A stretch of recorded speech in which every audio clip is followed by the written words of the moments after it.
Gentlemen, both of you are charged with racing on a highway. You're facing up to 6 months in jail and or a $2,000 fine. We are going to do probable cause. You have the right to remain silent. Anything you say can or will be used against you. You have the right to have an attorney present. If you cannot afford one will be appointed to you. Yes. Also observed 5 to 6 cars traveling at a high rate of speed and chasing each other on a freeway in Harris County, Texas. The officer observed 4 cars in each of the 4 lanes matching each other's speed approximately 50 miles per hour until they were aligned. And then the 2 cars in the middle took off at a high rate of speed at approximately 100 miles per hour. A traffic stop was initiated on Defendant Earl's vehicle. During the traffic stop, officer observed that the entirety of the inside of the vehicle was removed except the driver's seat. Defendant Earl admitted to participating in the race. Another officer conducted a traffic stop on the other participating car. That occupant also admitted to participating in a drag race.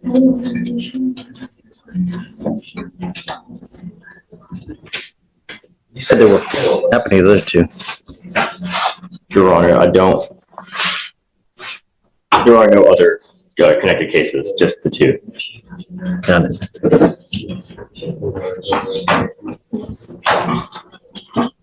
Mr. Earl, this is your 2nd racing case. I am now taking away your privilege to drive. You will be signing an affidavit with me today promising me you're not going to drive. And if I find that you drive, I will have a contempt hearing. You'll be facing an additional 6 months in jail and a $500 fine every time you get into a car and drive. Do you understand? Yes, sir. Do not drive. I don't care what you're doing in your life. I don't care where you have to go, what you have to do. I now also am sending you for a drug test. I want to know what, if anything, is in your system, and then you're to come right back. If I find that you don't take the test, if you don't come back, I will issue a warrant for your arrest. Do you understand? Yes, sir. Take a seat. I do have a question. May I have a reset to hire my attorney? I wasn't able to hire him today.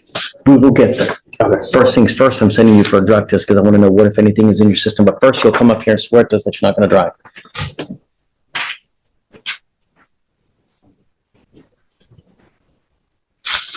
Mr. Flores, I'm going to find that there's probable cause to go forward with the case.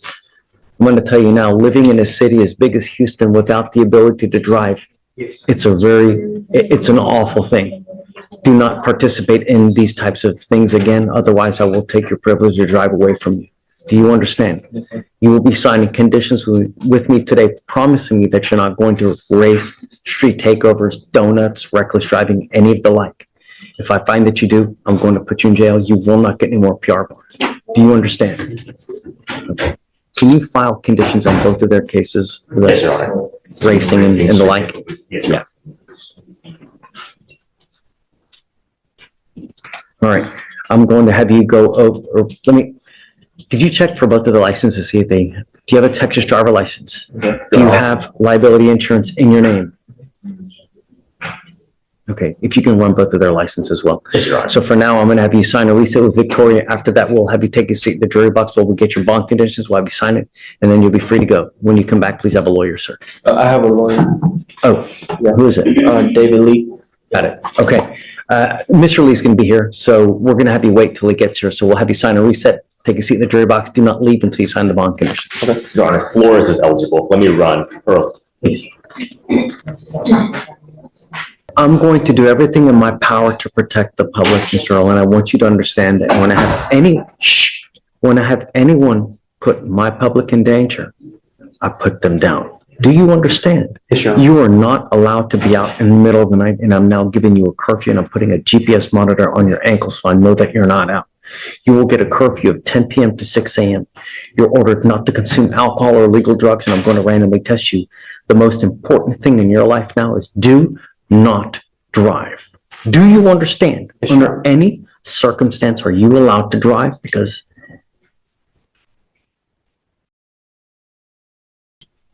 this is a very short life, and it really sucks spending the next 6 months in a 6x9 box. Do you understand? Yes, sir. Because I've already had you sign an affidavit. I can and will have a hearing on whether to hold you in contempt if I find that you drive for any reason. I don't care what your excuse is. I don't care if you have to save anyone and take them to the hospital. It doesn't matter. Do you understand? Yes, sir. Judge, the results have not come back yet. How long ago did he? Well, testing took an extended period of time because The client was having trouble providing the sample for a while, so the sample was just given. Okay, let's get him ready on his bond conditions now, that we can have him sign it and get everything ready. 3 days, Yeah. And you have no driving or drugs or alcohol? correct, random UAs. And then depending on what the test says, if he tests positive for marijuana, he gets another test in 40 days. If he tests positive for something more illicit, then I guess we'll have to approach that bridge when it gets there. Yes, Judge. Okay, take a seat for me, Mr. Earl. Morning, Mr. Dunham. How's jail? Terrible. Great. That makes me happy. Because gotta understand, the worse it 6 months behind bars, and a $2,000 fine might seem harsh for street racing, but there's more to it. Drag racing falls under reckless endangerment, meaning the judge isn't just penalizing speed, he is safeguarding the public. Is revoking a driver's license an appropriate consequence, or should penalties be even stricter? This individual already has 6 charges in just 2 years, and the offenses are now escalating from theft to weapon-related. You need to understand that my only concern are 2 things. Number 1, are you a danger to my public? And number 2, if we set you a bond, are you going to go back to the jurisdiction that you wanted from? Yes, sir. Those are the 2 things that I'm concerned about. So, what's he wanted for out of state? He's wanted out of South Carolina for robbery. Robbery? Yes, Judge. State would be opposed to a bond. He's currently has an open case of engaging in organized criminal activity. He's also on deferred for a 3rd-degree felony theft, which he has not yet made the bond collectively of $50,000. He's also had a prior evading with a motor vehicle, misdemeanor evading motor vehicle, criminal mischief, and a theft. And it looks like based on the dates of each charge is that they're slowly escalating. It started with catalytic converters where he's using electric saws to steal them, but in the last evading is that he was also driving a stolen vehicle, and obviously now he's using weaponry or threats. And so based on the fact that from 2022 to now that he has been charged at least 6 times, 3 of which are felonies, and the fact that he has 2 open cases that he has not yet made bond on, is that he's a definition of a flight risk and safety risk. So I would be opposed to it.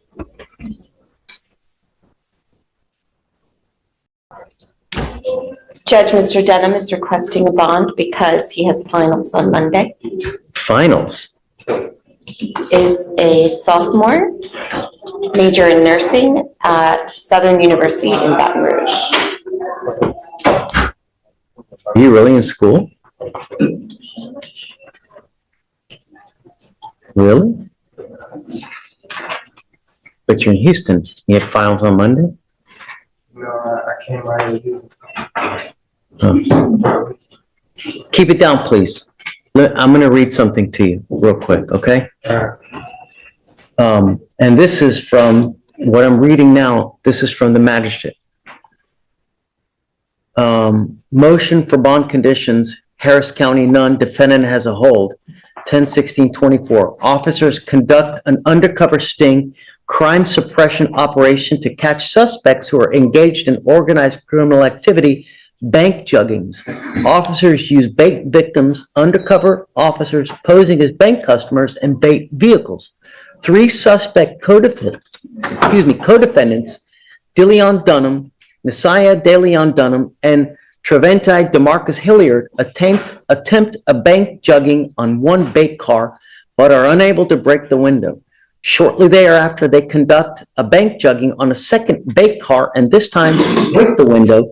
Bus signal given, and the officers execute a vehicle containment technique and a felony stop and apprehension. All 3 suspects, defendant in possession of criminal instruments.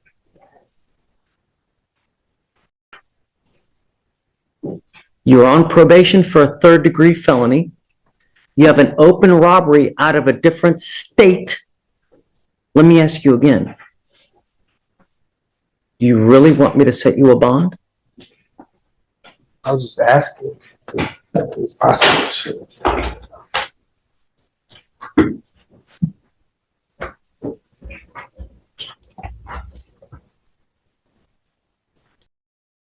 No. You got to understand, at some point, we really, really value our public safety. Mr. Dunham, we are going to do everything in our power to protect it. And if I give you a bond, you may very well pick up did you say 6? How many charges? Total in the course of the last 2.5 some odd years. 6? 6. Sometimes we have to protect people from themselves because of their own cost. So, Mr. Dunham, I'm sorry, but I really think that you are a complete danger to our public, so I can't do it. All right. I'm sorry. The local is likely going to get reset for Tuesday, then reset again. He's set for preliminary appearance upstairs, so it's just an arraignment, but it's likely going to get kicked out again for discovery. And so I'm just Here's the deal, though. You need to understand that you have not made bond on your felony case. Okay, well, here's the deal. The problem is that while you have not made bond, your case here, the fugitive case, remains in a holding pattern. So the time that South Carolina would normally need to come get you is told until you make bond on that felony case. The other thing is that you're also on, Dave, where was he on felony probation from? on deferred adjudication out of the 338th District Court for a 3rd-degree felony theft. I wonder why I can't even see that. Have they issued a motion to revoke on that one as well? No, they set.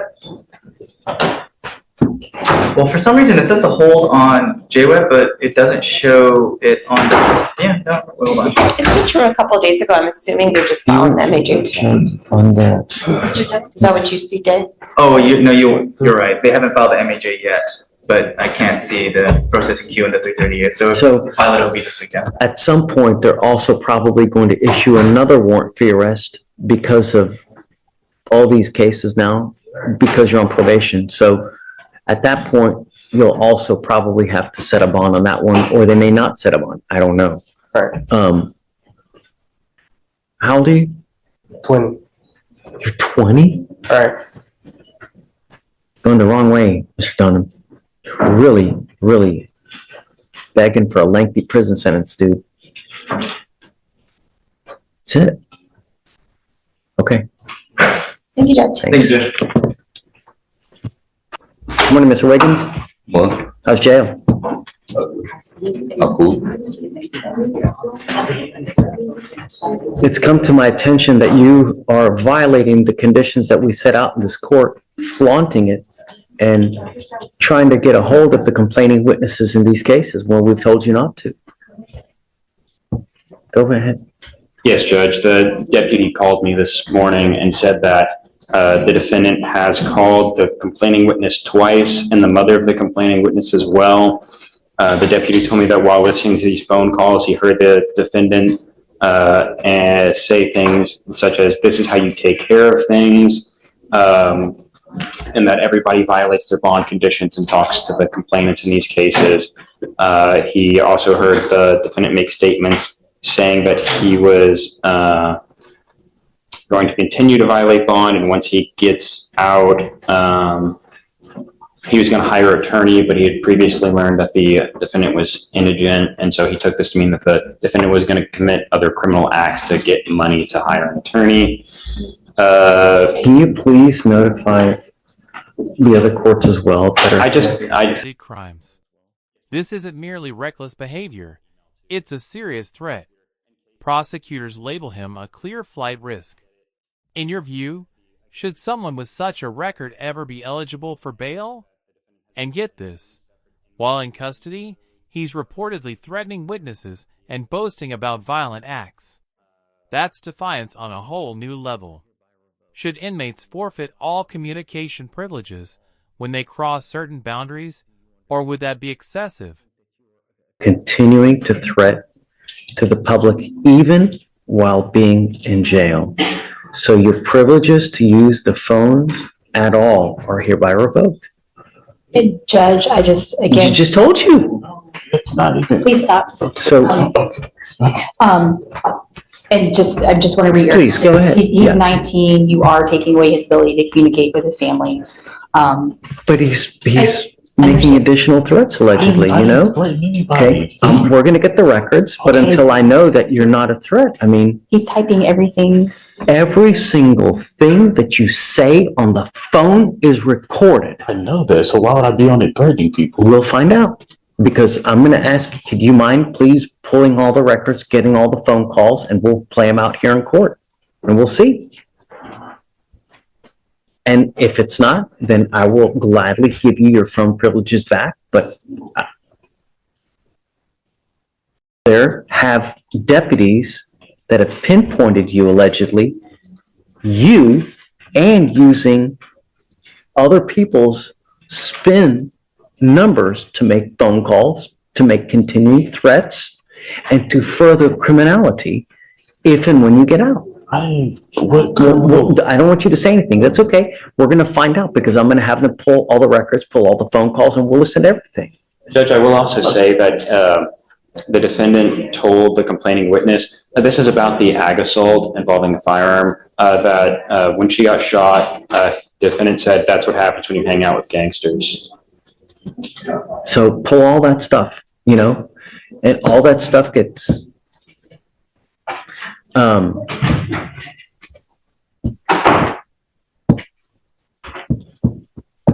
so we need to figure out how, because it's a first for me as far as doing a revocation of privileges like that. As far as revoking phone privileges for inmates. As far as I know, it has to be through the court order. Okay. I need to do whatever I can, because it's apparently a problem now. So, I guess I'll reach out to administration as well to figure out how, because I mean, it's a first for me. Judge, just so we're all on the same page, Mr. Wiggins is obviously going back to the jail now. Even before that order is in place, you are instructing him now not to use the phone. So. No. So I did, dude.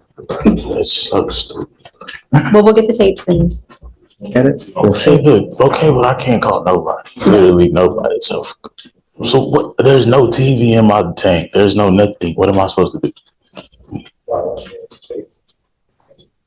It's jail. What's the point? Read a book.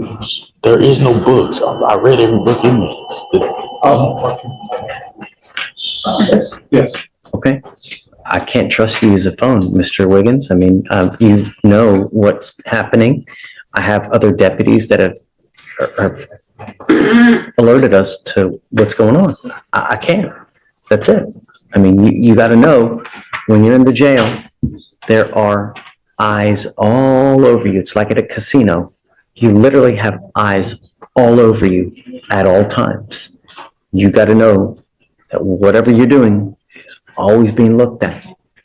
Stay in bed. That's why I wasn't threatening nobody. I didn't say anything. He's typing everything you're saying. Asking him I to pull it. understand. He's talking about I'm doing illegal things when I get out to hire a lawyer and all these other things. That's stupid. I never said anything about anything illegal. That's just.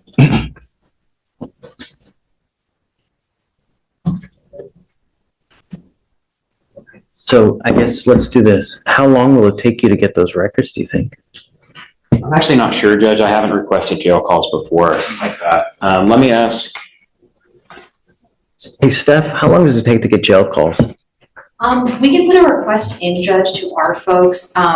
It can take a little time. I've seen it take anywhere from 30 days to longer, but we can put in the request and see if we can rush it, especially if we have specific calls, which I'm guessing you do. Yes, and the deputy has already, when I spoke to him, he said he was already gathering transcripts through theirs, so it might already be. Okay, so let's do this. Let's put it on for next Friday. Yes, Judge. If you can get it quicker, let me know. We'll docket them quicker. And then we'll put it off for a week, and then we'll come back in a week and we'll deal with the situation. But okay. Judge, I'm going to be out next week. I can appear on Zoom for this. Okay. Absolutely. Yeah. All right. Thanks. Thank you. Can we be excused? Yes, ma'am. All right, Mr. Wiggins, come on this way.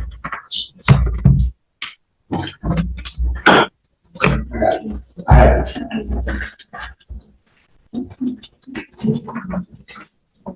Okay,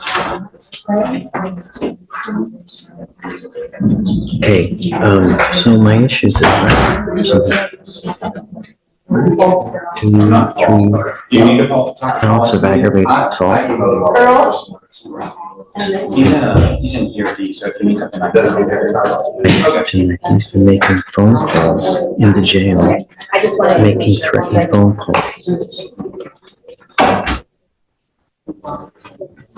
Plans to make phone calls to kind of subvert and do it in a sneaky fashion. I've now revoked his phone privileges. I need to know how to get that in place so there's no while in custody. Yeah.